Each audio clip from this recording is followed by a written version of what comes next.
ఎంత లుకలుకలు ఉన్నాయనేటువంటి విషయం ఇంత ఓపెన్ గా బయటకు వస్తున్నాయి. గత 2-3 నెలల నుంచి కూడా బయటకు వస్తున్నాయి.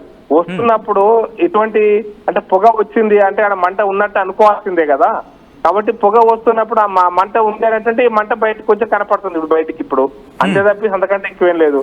కప్పిపుచ్చుకునే ప్రయత్నం టీఆర్ఎస్ పార్టీ ఎంత చేసినా అది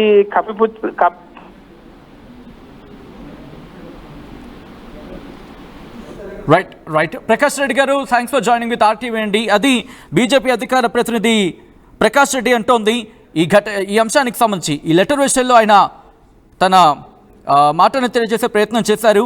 ఇక్కడ లెటర్కి సంబంధించి మీరు చూస్తున్నారు RTV స్క్రీన్ మీద. తెలంగాణ రాజకీయాల్లో ప్రస్తుతం హాట్ టాపిక్గా మారింది.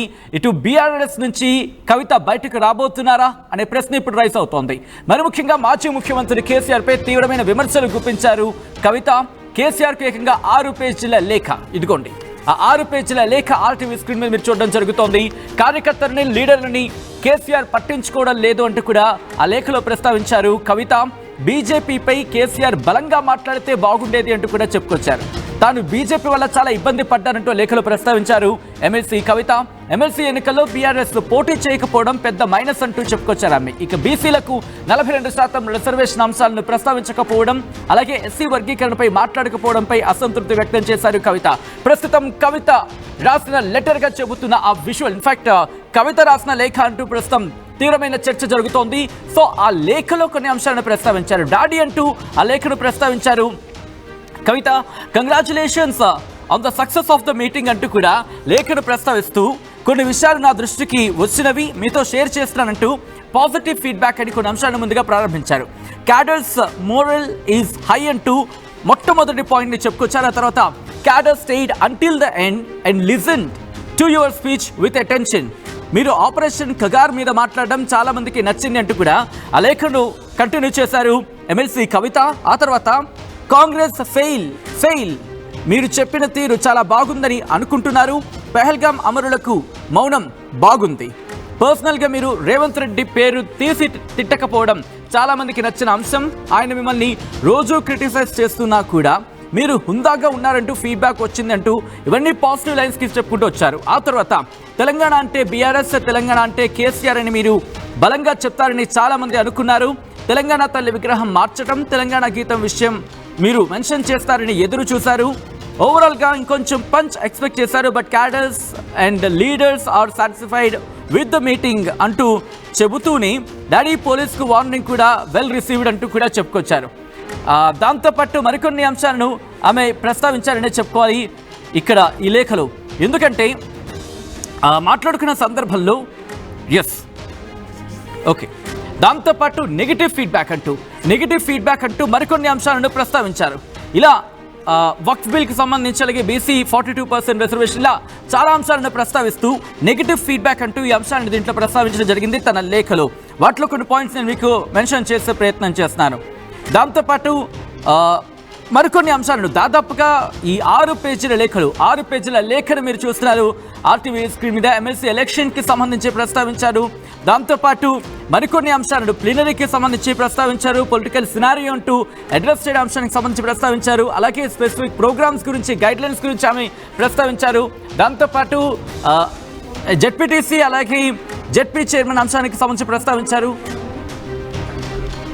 దాంతోపాటు చాలామంది అంటే ముఖ్యమంత్రిగా ఉన్న సందర్భంలో జరిగిన అంశాలకు సంబంధించి కొన్ని పాజిటివ్ అంశాలను అంటూ కూడా ప్రస్తావించిన సందర్భం. దాని తర్వాత ఇక్కడ kindly reach out to everyone అంటూ లాస్ట్లో ప్రస్తావించారు. లాస్ట్లో చివరాఖరిగా kindly reach out to everyone, దయచేసి ప్రతి ఒక్కరికి అందుబాటులో ఉండే ప్రయత్నం చేయండి, లేకపోతే అందరినీ kindly reach out to everyone, ప్రతి ఒక్కరికి రీచ్ అయ్యే ప్రయత్నం చేయండి అంటూ కూడా లాస్ట్లో చెప్పడం ఈ లేఖకు సంబంధించి ఇప్పుడు ఆసక్తికరంగా మారిందనే చెప్పుకోవాలి. మొత్తం 6 పేజీల లేఖను రాస్తారు ఎమ్మెల్సీ కవిత. ప్రస్తుతం ఎమ్మెల్సీ కవిత రాసిన లేఖగా చెప్తున్న ఆ లెటర్ని మీరు చూడడం జరుగుతోంది. ఇంతవరకు కూడా ఇక్కడ మొట్టమొదటి నుంచి మనం మాట్లాడుకుంటోంది అది. మొదటి నుంచి కూడా ఈ అంశానికి సంబంధించి ఈ లెటర్ బీఆర్ఎస్ ఏమంటోంది, ఈ లెటర్ కవిత రాసింది కాదు, కవిత ఎందుకు ఖండించాలి, తాను రాయినప్పుడు ఎందుకు ఖండించాలి అనేది బీఆర్ఎస్ తెర మీద తీసుకొస్తున్న మాట. కానీ ఇది కేసీఆర్కి సంబంధించి కేసీఆర్పై కవిత రాసిన లేఖ, కేసీఆర్ కు కవిత రాసిన లేఖగా ప్రస్తుతం సోషల్ మీడియాలో చర్చ జరుగుతోంది. బీఆర్ఎస్ మాత్రం ఇటు కవితకు ఏం సంబంధం లేదు, కవితది ఈ లెటర్ కాదు అని చెప్పి వాళ్ళు అంటున్నారు. బట్ ఈ లెటర్ కవిత రాసింది అంటూ సోషల్ మీడియాలో ప్రస్తుతం చర్చ జరుగుతోంది. అయితే కొద్దిసేపటి క్రితం దాసోజు శ్రవణ్ బీఆర్ఎస్ ఎమ్మెల్సీ ఆర్టీవీతో మాట్లాడుతూ ఆయన ఇదే అంశానికి చెప్పుకొచ్చారు. ఇది రాజకీయ కక్ష సాధింపు చర్యలో భాగంగానే జరుగుతోంది, మరి ముఖ్యంగా టార్గెట్ చేసే ప్రయత్నం జరుగుతోంది, లేకపోతే పార్టీకి సంబంధించి ప్రస్తుతం తీసుకొస్తున్న అంశాలను వాటిని డైవర్ట్ చేసే డైవర్షన్ పాలిటిక్స్ లో భాగంగానే ఈ కథనాన్ని లేకపోతే ఈ విషయాన్ని తెరపై తీసుకొచ్చే ప్రయత్నం చేస్తుంది కాంగ్రెస్ అంటూ ఆయన ప్రస్తావించారు. మరికొన్ని అంశాలకు సంబంధించి మాట్లాడుకొచ్చారు. బట్ ఇప్పుడు భారతీయ జనతా పార్టీ కూడా రియాక్ట్ అయింది. ఈ లెటర్కి సంబంధించి ఒకవేళ తాను రాయకపోయి ఉంటే కవిత ఇంతవరకు ఎందుకు ఖండించలేదు అంటూ కూడా ఆ ప్రశ్నను తెర మీదకు తీసుకురావడం జరుగుతోంది. ఇక్కడ కవిత రియాక్షన్ ఇప్పటి వరకు అఫ్కోర్స్ సాధారణంగా ట్విట్టర్లో ఆమె ట్వీట్ చేస్తూ ఉంటారు, లేకపోతే చెప్తూ ఉండే ప్రయత్నం జరుగుతూ ఉంటుంది. ఇంతవరకు కూడా ఎటువంటి రియాక్షన్ అయితే లేదు. ఐఎమ్ జస్ట్ చెకింగ్, ఒకసారి నేను చెక్ చేసే ప్రయత్నం చేస్తున్నాను కవిత ఏమైనా రియాక్టర్ అని చెప్పి. ఇంతవరకు అయితే మాత్రం సోషల్ మీడియా ఎక్స్ సాధారణంగా ట్విట్టర్ అంటూ ఉంటాం, కానీ ఇక్కడ ఇంతవరకు కవిత రియాక్షన్ అయితే రాలేదు. సో బీఆర్ఎస్ మాత్రం అసలు కవిత రాయినప్పుడు ఎందుకు ఖండించాల్సిన అవసరం ఏముందంటూ కూడా చెప్తున్న పరిస్థితి. మల్టిపుల్ వర్షన్స్ వినిపిస్తున్నాయి. ఇప్పుడు కాంగ్రెస్ వర్షన్ కూడా మరి కాసేపట్లో మేము నుంచే ప్రయత్నం చేస్తుంది ఆర్టీవీ. ఎందుకంటే బీఆర్ఎస్ ఇక్కడ ఏం చెప్తుందంటే కాంగ్రెస్ డైవర్షన్ పాలిటిక్స్ ప్లే చేస్తోంది. మరి ముఖ్యంగా పథకాల అమలుకు సంబంధించి ప్రశ్నిస్తున్న నేపథ్యంలో వాటిని డైవర్ట్ చేసేందుకు కేటీఆర్ పేరుని తెర మీద తీసుకొస్తోంది, హరీష్ రావు పేరుని తెర మీద తీసుకొస్తోంది. ఇప్పుడు కవిత పేరుని తెర మీద తీసుకొచ్చే ప్రయత్నం చేస్తోంది అంటూ కాంగ్రెస్ మీద ఈ బాణాన్ని ఎక్కుపెట్టే ప్రయత్నం చేసింది ఇప్పుడు బీఆర్ఎస్. మరి ఎవరు చేశారు, ఎవరు రాశారు, ఇవి క్వశ్చన్స్ రైజ్ అవుతున్నాయి. ఇది కవిత రాసిన లేఖే అంటూ సోషల్ మీడియాలో చర్చ జరుగుతోంది. కవితకు అవసరం లేదు, కవిత రాసిన లెటర్ కాదు అంటూ బీఆర్ఎస్ చెబుతోంది. సో ఈ నేపథ్యంలో కాంగ్రెస్ ఇదంతా చేసినట్టు బీఆర్ఎస్ ప్రత్యారోపణ చేస్తోంది. మీరు చూడొచ్చు ఆ 6 pages ఆఫ్ లెటర్ని, ఆ లెటర్ టు లెటర్ మీరు చూడొచ్చు. ఒక్కసారి మీరు ఏమైనా హోల్డ్ ఆన్ అయ్యి ఆ కంప్లీట్ లెటర్ని చూసే ప్రయత్నం చేస్తే కనుక దాంట్లో ఏ అంశాన్ని మీరు ఎవరిని అడగాలనుకుంటున్నారని నాకు కమెంట్ చేసే ప్రయత్నం చేయండి. కనెక్ట్ అయిన తర్వాత వాళ్ళని అడిగే ప్రయత్నం చేస్తాను. బీఆర్ఎస్కి సంబంధించి ఏం క్వశ్చన్ చేయాలనుకుంటున్నారు దాంట్లో పాయింట్ తీసుకొని at the same time Bharatiya Janata party ఒకవేళ కనెక్ట్ అయితే కనుక మనకి అందుబాటులోకి వచ్చిన తర్వాత ఏ ప్రశ్నను సంధించే అవకాశం ఉంటుంది, ఏ ప్రశ్నను సంధించమంటారు భారతీయ జనతా పార్టీకి అనేది కమెంట్ చేయండి. అట్ ద సేమ్ టైం కాంగ్రెస్కి సంబంధించి ఏ ప్రశ్నలు సంధించాలి ఈ లెటర్లో ఉన్న అంశాలకు సంబంధించి అనేది ఒకసారి కమెంట్ చేసే ప్రయత్నం చేయండి. అండ్ నేను ఆ క్వశ్చన్స్ని వాళ్ళు కనెక్ట్ అయిన తర్వాత వాళ్ళతో మాట్లాడే ప్రయత్నం చేస్తాను, ఆ ప్రశ్నని సంధించే ప్రయత్నం చేస్తాను. మొత్తం 6 పేజీల లేఖ తెలంగాణ రాజకీయాల్లో ప్రస్తుతం హాట్ టాపిక్ గా మారింది. ఎమ్మెల్సీ కవిత ఇటు బీఆర్ఎస్ నుంచి బయటకు రాబోతున్నారా, ఈ క్వశ్చన్ ఇప్పుడు రైజ్ అవుతోంది. ఇవన్నీ డ్రామాలు అంటూ కొంతమంది కమెంట్ చేయడం జరుగుతోంది. మరికొన్ని అంశాలకు సంబంధించి ఇంకొన్ని క్వశ్చన్స్, ఇంకొన్ని ప్రశ్నలు తలెత్తుతూనే ఉన్నాయి. మరి సమాధానం ఎక్కడిది? ఇటు కవిత రియాక్ట్ అయితే కవిత ఈ లేఖను ఖండిస్తే అప్పుడు రాజకీయాలు మరింత ఇన్ఫాక్ట్ ఇంకా హాట్గా మారే అవకాశం కనిపిస్తోంది. కవిత రియాక్షన్కి సంబంధించి ఇంతవరకు కవిత రియాక్ట్ కాలేదు. సో we're just వెయిటింగ్, కవిత రియాక్ట్ అవుతారేమో చూస్తున్నాం. ఇటు సోషల్ మీడియా ఎక్స్ హ్యాండిల్లో సాధారణంగా చాలా యాక్టివ్గా ఉంటుంది బీఆర్ఎస్ క్యాడర్ అంతా. సో బీఆర్ఎస్ పార్టీకి సంబంధించి రియాక్షన్ చూసాం. బట్ వాళ్ళు ఏమంటున్నారంటే కనుక ప్రస్తుతం ఓకే ఎస్ కాంగ్రెస్ ఎమ్మెల్సీ అద్దంకి దయాకర్ ఫోన్లో జాయిన్ అవుతున్నారు. అద్దంకి దయాకర్ గారు, ప్రస్తుతం కవిత రాసిన లేఖగా సోషల్ మీడియాలో చక్కలు కొడుతున్న లేఖకు సంబంధించి కాంగ్రెస్ చేయించినట్టు బీఆర్ఎస్ ఆరోపిస్తోంది. కాంగ్రెస్ రియాక్షన్ ఏంటండి?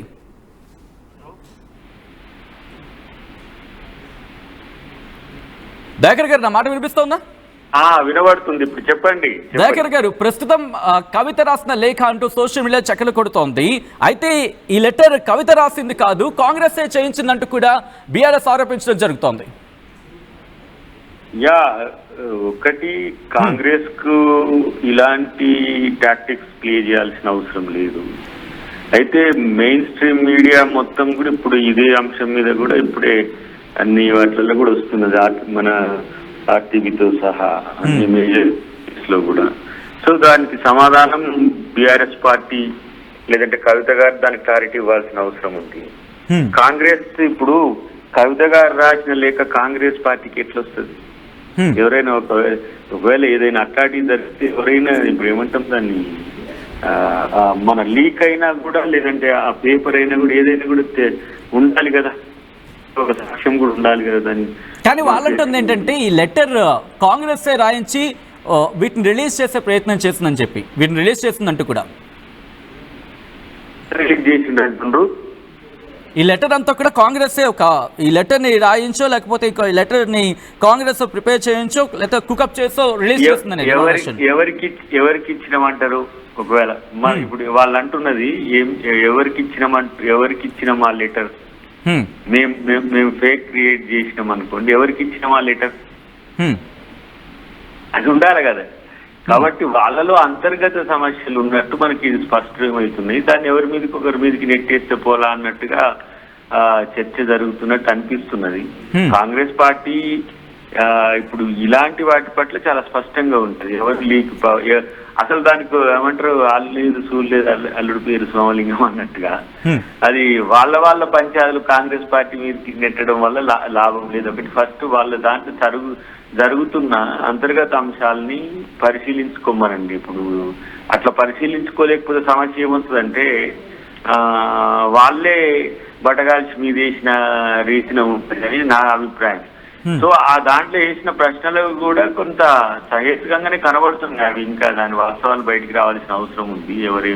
ఎవరు రాసిండ్రు, ఎవరు చేసిండ్రు, అసలు కొన్ని రోజుల నుంచి వారి యొక్క పార్టీ పట్ల వారి అంటే కవిత గారి ప్రశ్నలు కూడా చాలా ఏమంటారు దీన్ని లీడ్ చేసినట్టే ఉన్నాయి, ప్రశ్నిస్తున్నట్టే. సామాజిక తెలంగాణ అని చెప్పేసి ఇతరత్ర అంశాలు కొన్ని లేదంటే దూరం పెడుతున్నారు కవిత గారిని అనే దాని విషయంలో కొంత మనస్తాపంతో ఉంటది నాకు. అంటే అంచనానే వేస్తున్నా నేను కూడా. దీంట్లో వేసిన క్వశ్చన్స్ లేకపోతే దీంట్లో వేసిన ప్రశ్నలో కేసీఆర్ గారికి రాసిన లేఖలో ఉన్న అంశాలు ఇవన్నీ కూడా నా ఉద్దేశం ప్రకారం అయితే ఆమె ఆలోచిస్తున్న దానికి దగ్గరగా ఉన్నట్టుగా కనబడుతుంది. కాబట్టి వాళ్ళ దానికి సమాధానం చెప్పుకోలేక కాంగ్రెస్ పార్టీ మీద అంటున్నట్టుగా నాకు అనిపిస్తుంది. దగ్గర సాధారణంగా తండ్రి కూతురు మధ్య ఏ ఇష్యూస్ వచ్చినా మాటల్లోనే ఉంటుంది, కానీ లెటర్ వరకు వెళ్ళకపోవచ్చు. కానీ లెటర్ వరకు ఎందుకు వెళ్ళింది అనుకోవాలి ఇక్కడ? అంటే ఇక ఎంత చెప్పినా కూడా ఏమంటాము ఫలితం లేక ఉండవచ్చు, ఫలితం వస్తుంది అనేది ఉండవచ్చు, వస్తుందని నమ్మకం ఉండవచ్చు. లేదంటే ఇంకోటి ఏంటంటే ఇప్పుడు కేటీఆర్ కూడా హరీష్ రావు గారి దగ్గరికి పోయింది కానీ కవిత గారిని ఏమి సంప్రదించినట్టుగా లేదు. అంటే ఆమెకి ఏమి నమ్మకం కల్పిస్తున్నట్టుగా అనిపించలేదు. దాంతో పాటు అమెరికాలో తన ప్రయాణం పోతున్న క్రమంలోనే కేటీఆర్ హరీష్ రావు గారిని కలవడం ఇదంతా కూడా తను దూరం పెడుతున్నారు అని చెప్పి ఒక ఫీలింగ్ వచ్చిందేమో అని ఒక అంచనానే ఇదంతా కూడా. కాబట్టి లేకపోతే వాళ్ళకి ఇప్పుడు కవిత క్లియర్ చేయాలి, లేకపోతే అది లీక్ గా ఎవరు లీక్ తెలియాలి, అసలు రైటింగ్ ఆనదా కాదా అని తెలియాలి. లేదంటే ఇతరత్ర ఎన్నో మార్గాలు ఉన్నాయి. ఇప్పుడు ఈ రోజుల్లో లేఖ ద్వారా తెలియజేయాల్సిన అవసరం లేదు. లేకపోతే ఒక లేఖ ఇంటర్నల్ గా రాయడానికి ముందస్తుగా ప్రిపేర్ చేసిన ఒక నోట్ అయి ఉంటది నాకు తెలిసేది, రఫ్ మనం ప్రిపేర్ చేసుకుంటాం ఈ అంశాల మీద.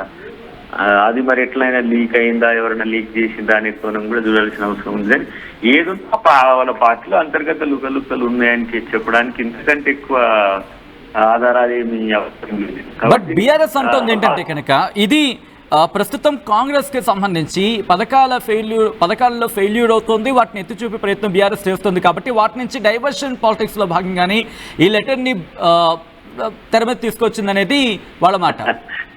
ఇప్పుడు ఏమంటారు కదా, కమిషన్ ఎక్స్టెన్షన్ అయినా కూడా డైవర్షన్ అంటారు. లేదంటే ఇప్పుడు దాంట్లో కేసీఆర్ కు నోటీస్ ఇవ్వడం కూడా డైవర్షన్ అంటారు.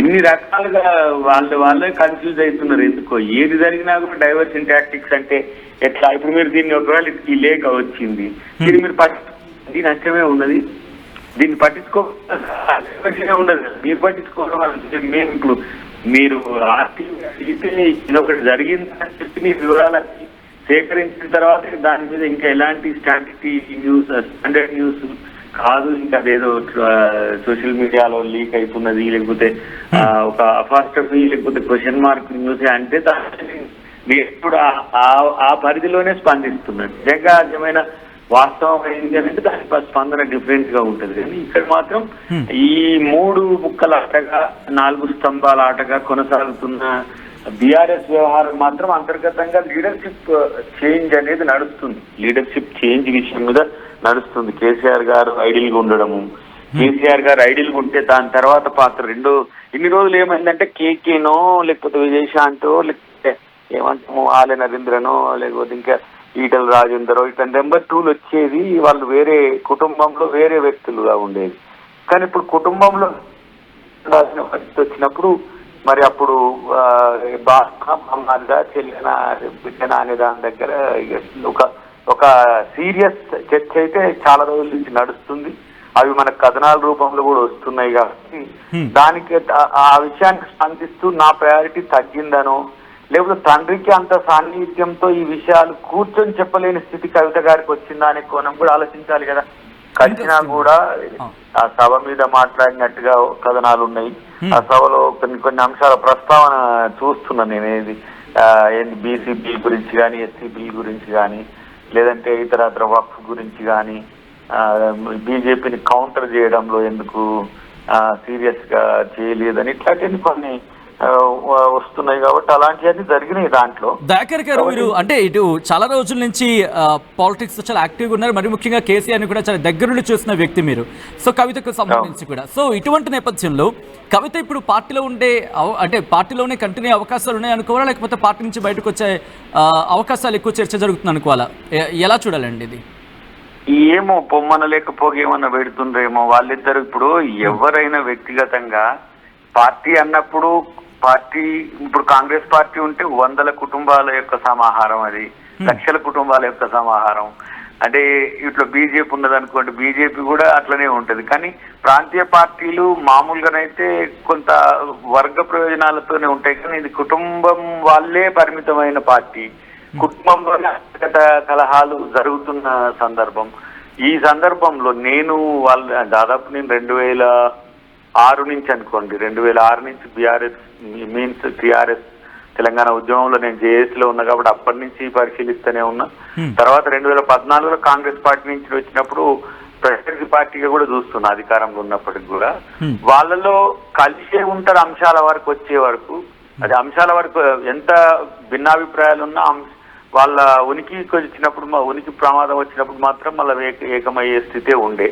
కానీ ఆ పరిధి దాటి వ్యక్తిగత ప్రయోజనాలే లేకపోతే వాళ్ళ రాజకీయ ప్రయోజనాలే ఇప్పుడు పరమావధిగా అవుతున్న క్రమంలో ఈ టిల్ట్ ను తన వైపు మార్చుకోవడానికి ముగ్గురు చేసే ప్రయత్నాలు చాలా బలంగా కనపడుతున్నది. మీరు చూస్తే కేటీఆర్ తన తండ్రి తర్వాత నేనే పార్టీ వారసత్వంగా ఉండాలన్నట్టుగా ఆ రోజు ఆ మీటింగ్ ఉంది కదా, ఆ మీటింగ్ లో తన బొమ్మ కూడా ఆయన 100% ఉంటే నేను 75% రిజల్యూషన్ తో పెట్టుకోవడం అనేది దాని కాంచి వచ్చింది. అప్పుడు హరీష్ రావు అలగడం, బావా నువ్వు ఎక్కడికి పోకు మనం కలిసి ఉందామని చెప్పి ఆయన బతిలాడినట్టు కనబడుతుంది. మరి వీళ్ళిద్దరైతే నేనెవరు, నా పరిస్థితి ఏందని వారు కూడా తన అస్తిత్వ పోరాటమై ఉంటది అనేది నా యొక్క భావన. బట్ ఏదేమైనా మళ్ళీ ఇది టీకాసులో తుఫాను అంటే ఏమి అనిపించదు.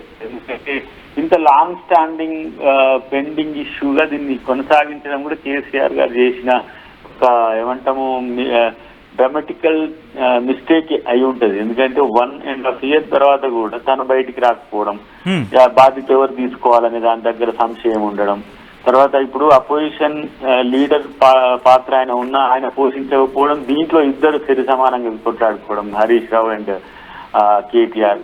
తర్వాత ఇంకో ప్రత్యామ్నాయ వ్యక్తిని కూడా పెట్టలేని స్థితి ఉండడం, ఇంకో అంటే పార్టీ ఉపనాయకునిగానో లేకపోతే ఇంకో నాయకుడిని కూడా ఎంచుకోలేని స్థితి పెండింగ్ ఉన్నది. ఎవరు రెండో ప్లేస్ ఎవరు ఆఫ్టర్ కేసీఆర్ అనే దాని దగ్గర ఆఫ్టర్ కేసీఆర్ నేనే అని కేటీఆర్ అనుకుంటున్నాడు, ఆఫ్టర్ కేసీఆర్ నేనే అని హరీష్ రావు అనుకుంటున్నాడు.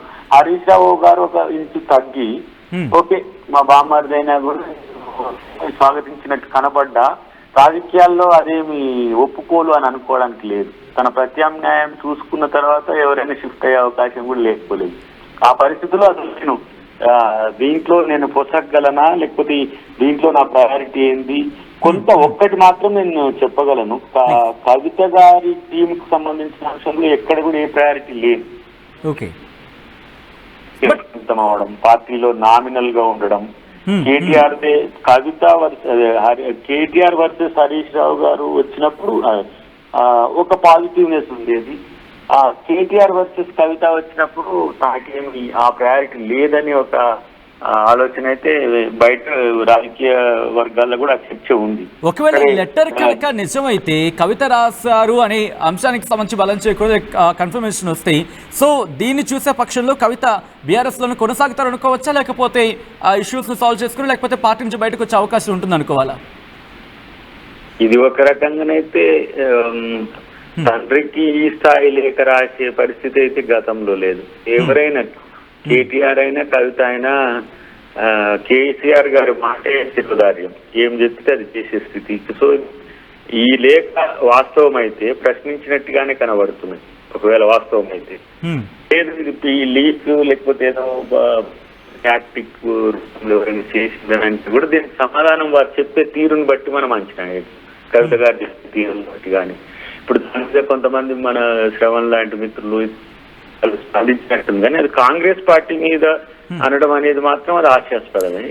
మీరు శ్రవణ్ గారు పాయింట్ తీసుకొచ్చారు కాబట్టి చెప్పే ప్రయత్నం చేస్తున్నారు. ఆయన ఏమంటున్నారంటే ముందు డైవర్షన్ పాలిటిక్స్ గట్టిగా ప్రయత్నం చేస్తుంది కాంగ్రెస్. లేఖను ఇటువంటి లేఖలు రిలీజ్ చేయడంలో ఆరితేరిపోయారు రేవంత్ రెడ్డి అంటూ ప్రస్తావించారు ఆయన. ఇక్కడ ఏమంటున్నారంటే ముందుగా కేటీఆర్ అంశాన్ని ప్రస్తావించారు, ఆ తర్వాత హరీష్ రావు అంశాన్ని తీసుకొచ్చారు. రెండు సక్సెస్ కాకపోవడంతో ఇప్పుడు మూడో వ్యక్తిగా కవిత పేరును ప్రస్తావించారు, డైవర్షన్ చేసే ప్రయత్నం చేస్తున్నారని చెప్పి. ఒకటి మిత్రమా, నేనంటున్న ఈరోజు బీజేపీలో బీఆర్ఎస్ లో అంతర్గత కుమ్ములాటలు తారాస్థాయికి పోయినాయి. మీరు ఒకసారి గమనించండి. అటు ఈటెల రాజేంద్ర, మన కిషన్ రెడ్డి, దాంట్లో వాళ్ళు దుప్పట్లో కొట్టుకుంటున్నారు, వాళ్ళకి బయటికి రాకుండా చేస్తుండ్రు. సెక్షన్ ఆఫ్ మీడియాను ఏదో వాళ్ళు కంట్రోల్ చేసుకొని అసలు మాకేం పంచాయతీలు లేవు, మేము అధిష్టానం ఏం చెప్తాన్నట్టే అంటున్నారు. ఇటువైపు వీళ్ళు కేసీఆర్ మాట జవదాటం అంటూనే ఆయన అటు మళ్ళినప్పుడు ఎవరు చెంప ఎవరు కొట్టుకుంటారో తెలియని స్థితి వాళ్ళకు. కాబట్టి వాళ్ళ అంతర్గత పోరును కాంగ్రెస్ పార్టీ మీద ఇప్పుడు మా దాని విషయంలో ఎప్పుడు కామెంట్ చేస్తారు కదా, కాంగ్రెస్ పార్టీ ఎప్పుడు కొట్లాడుకుంటారో తెలియదు. ఇప్పుడు మా దాంట్లో మా ఒకటి రెండు అంశాలు కూడా ఇప్పుడు తెర మీదకి వచ్చి నడుస్తలేవా? ఇప్పుడు ఇట్లాంటివన్నీ కూడా ఉంటాయి పార్టీలలో, కానీ ఇది ఒక big break for the BRS TRS. So ఈ వాళ్ళ ఈ 25 years ఆఫ్ టిఆర్ఎస్ చరిత్రలో ఇలాంటి ఒక సంక్షోభం దిశగా వెళ్లే సమస్య రాలేదు. ఒకవేళ కవిత గారి మాటలే నిజమే అయితే ఒక రకంగా షాకింగ్, అది ఇబ్బందికరమే బీఆర్ఎస్ కు. అన్నిటికంటే ముఖ్యంగా ఇప్పుడు తను వేసిన ప్రశ్నలు వాస్తవం అయితే దానికి సమాధానం కూడా చెప్పలేరు వాళ్ళు. నేను చూస్తున్నా ఇప్పుడు మన మిత్రులు పెట్టి మా మీడియా మిత్రులు కూడా కాంగ్రెస్ మీడియా వాళ్ళు పెట్టింది కూడా నేను చూస్తున్నా కదా. సో చాలా షూర్ గా ఉన్నాయి క్వశ్చన్స్ కూడా, చాలా ఏమంటారు వాటి విషయంలో ఎవరు ప్రశ్నించరు కూడా. బీఆర్ఎస్ లో ఉన్న సమస్య ఏంటంటే కేసీఆర్ ఏం చెప్తే అదే వేదం. కేసీఆర్ ఇది మాట్లాడిందంటే అంతే, అది తప్పైనా దాన్ని ఒప్పుకోవాల్సిందే. మీరు మళ్ళీ వేరే మాట అంటే కూడా వాళ్ళకు భవిష్యత్తులో ఆ ప్రయారిటీ ఉండదు. ఎంత గౌరవం ఇచ్చిన వాళ్ళైనా తీసి పక్కన పెట్టే చరిత్ర కేసీఆర్ గారికి ఉన్నది. సో మరి ఇప్పుడు కూతురు విషయంలో ఏం చేస్తారనేది మనం ఆలోచించాల్సిన అవసరం ఉంది. కానీ వరంగల్ సభ ఒక రకమైన మంట లేపినట్టే నేను అనుకుంటున్నాను. దీంట్లో అన్ని వరంగల్ సభ గురించే ఉన్నాయి. లోకల్ బాడీ ఎన్నికల్లో పాతింత ఇందులో అప్పచెప్పింది అంటుంది, వర్గీకరణది అంటుంది, మన పొలిటికల్ సినారియో అడ్రస్ చేయలేదు, స్పెసిఫిక్ ప్రోగ్రామ్స్ ఎందుకు గైడ్ లైన్స్ ఇవ్వలేదని, ఎమ్మెల్సీ ఎన్నికల్లో ఎందుకు పోటీ చేయలేదనేది, ఇట్లా బీజేపీని టార్గెట్ ఎందుకు చేయలేదని, బీజేపీతో కేసీఆర్ పొత్తు పెట్టుకుంటారని చాలా మంది ప్రచారం చేస్తుంటే దానివల్ల వచ్చే సమస్యలను చేయలేదని, చివరికి ధూమ్ధామ్ విషయాన్ని కూడా ఆకట్టుకోలేక అని చెప్పి ఇట్లా స్టేట్మెంట్స్ ఇవ్వడం అనేది, స్టేట్మెంట్స్ రివీల్ అవ్వడం అనేది వాళ్ళు నిజంగా కూడా చెప్పలేదు దీనికి కేసీఆర్ గారి సమాధానం. ఇప్పుడు రైటింగ్ అయితే మనము ఇప్పుడు ఎవరి రైటింగ్ అయినా కూడా ఈజీగా గుర్తుపట్టగలం కదా, ప్రీవియస్ టెక్స్ట్లను చూసి మనం రాసుకుని. సో అంత ఎంత కాపీ కొట్టినా అంత పోలినట్టు ఉండదు. దీంట్లో అసలు లిట్మస్ ఏంటంటే ఈ విషయాల మీద కవిత గారు స్పందిస్తే ఇంకా వాస్తవాలు తెలుస్తాయని నేను అనుకుంటున్నా. కానీ కాంగ్రెస్ పార్టీ అయితే ఈ ఫేక్ లేఖలు ఫేక్ న్యూస్ ప్రచారం చేసే పరిస్థితి ఉండదు మా పార్టీలో. ఎవరు కూడా చేయడానికి అవకాశం ఉండదు. ఎందుకంటే బీజేపీ మాదిరిగా అబద్ధాలు ప్రచారం చేయడమో లేదంటే దీని మాదిరిగా చేయడమో అయితే ఉండదని నాకున్న సమాచారం.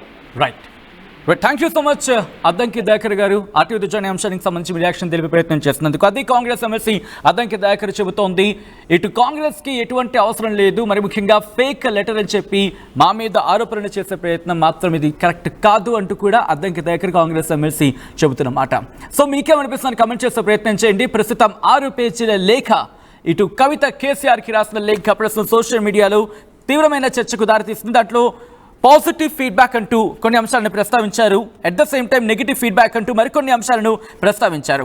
ఇప్పుడు ప్రస్తుతం రాజకీయ దుమారం రేగుతోంది. బీఆర్ఎస్లో ఇది టీ కప్పులో తుఫాను అంటూ ఒక చర్చ జరుగుతూ ఉంటే, కాదు ఇది పెద్ద తుఫానే అంటూ ఇంకొక చర్చ జరుగుతోంది. సో దాంతోపాటు అసలు ఇది తుఫానే కాదు, కాంగ్రెస్ సృష్టించిన ఆరోపణలు, కాంగ్రెస్ సృష్టించిన ఇది అసత్య ప్రచారం అంటూ ఇంకొక చర్చ తెర మీదకి వస్తోంది. భారతీయ జనతా పార్టీ ఒక డిఫరెంట్ వెర్షన్ వినిపించడం జరుగుతోంది. బీఆర్ఎస్ ఈ లెటర్ అసలు కవితదే కాదు అంటూ చెబుతూ ఉంటే, కాంగ్రెస్ మాత్రం ఈ అంశానికి సంబంధించి ఈ విషయం కవిత రియాక్ట్ అయిన తర్వాత క్లారిటీ వచ్చే అవకాశం ఉంటుంది. అట్ ద సేమ్ టైం ఇక్కడ బీఆర్ఎస్ కాంగ్రెస్ చేసిన ఆరోపణలు మాత్రం కాంగ్రెస్ ఖండిస్తుంది. చాలా ఒక దగ్గర చెప్పాలంటే ఒక ఇంట్రెస్టింగ్ డిస్కషన్ ఇప్పుడు ప్రారంభం కాబోతోంది. తెలంగాణ రాజకీయాలను చెప్పుకోవడంలో అతిశయోక్తి లేదని చెప్పుకోవచ్చు. ఎందుకంటే 6 పేజీల లేఖలో చాలా అంశాలను ప్రస్తావించిన పరిస్థితి. ఎమ్మెల్సీ కవిత రాసిన లేఖ, మాజీ ముఖ్యమంత్రి కేసీఆర్కు ఇటు ఎమ్మెల్సీ కవిత రాసిన లేఖ అంటూ ఆన్ స్క్రీన్ మీరు చూస్తున్నారు. ప్రస్తుతం ఇది సోషల్ మీడియాలో చర్చ జరుగుతోంది.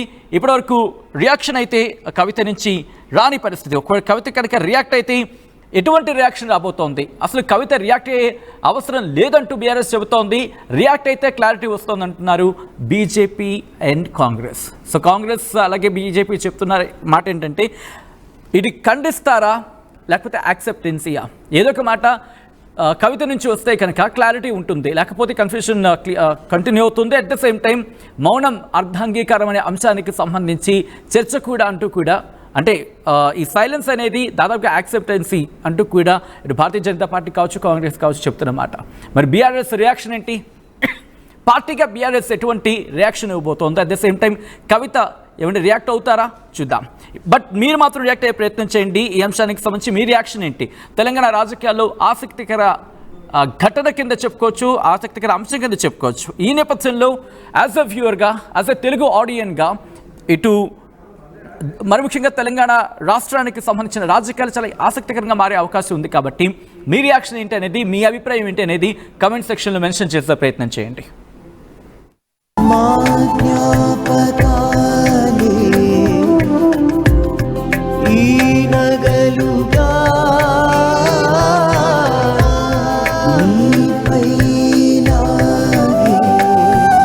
అమ్మాయి గౌరవాన్ని అమ్మలా కాపాడుతుంది గోకులం సిగ్నేచర్ జ్యువెల్స్.